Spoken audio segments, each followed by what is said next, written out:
see these guys in three-piece blue suits walking toward me, and I had my three-piece blue suit on too, Okay. and we all had the same ties.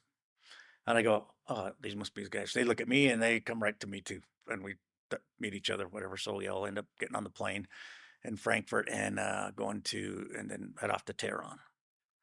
And it was kind of interesting. And if you ever saw the movie Argo, I have seen that yeah, movie. when they're flying into Tehran and you see the mountains and stuff, that's exactly what it was like when I Really? looked out the plane. I was like, "Oh wow!"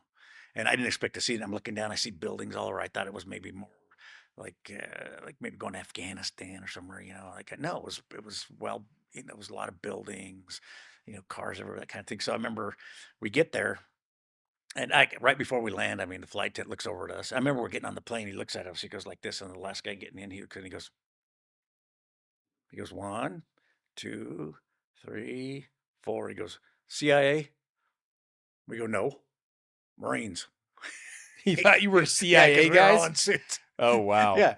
And so we sit down, and right before we land, he comes over, he looks at us, and we're all sitting in the same kind of the same row. And he looks at us and he goes, all right, gentlemen. He goes, looking straight, says, we're about to land, and you're about to step back 2,000 years. I'm going, That's what he said to you. that's what he said to us. And I look Wow. at him thinking, what the heck's he talking about? I'm looking out the window. It looks pretty, modern. So anyway, we get off the plane and everybody starts walking towards these two big yellow lines because you got to go meet these shuttles and they take you into the terminal. So we hop on these two lines, and then all of a sudden these Iranian Pasdaran come out and they start yelling something real quick. And everybody moves to this yellow line, and we're going, I think we need to go to that line. And after, but it was too late. The Pasdaran surrounded us, like four of them, and got us and said, we show them our passports. They says, come.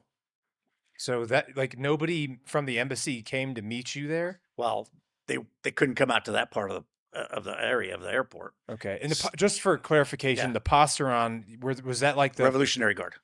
the Revolutionary That's the Guard, Revolutionary Guard. the Iranian Revolutionary Guard? Correct. They were called the Pasteron at That's that what point, that's what they called them, Pastaran or Pastarani. but Yeah, they were part of the government at the time. correct.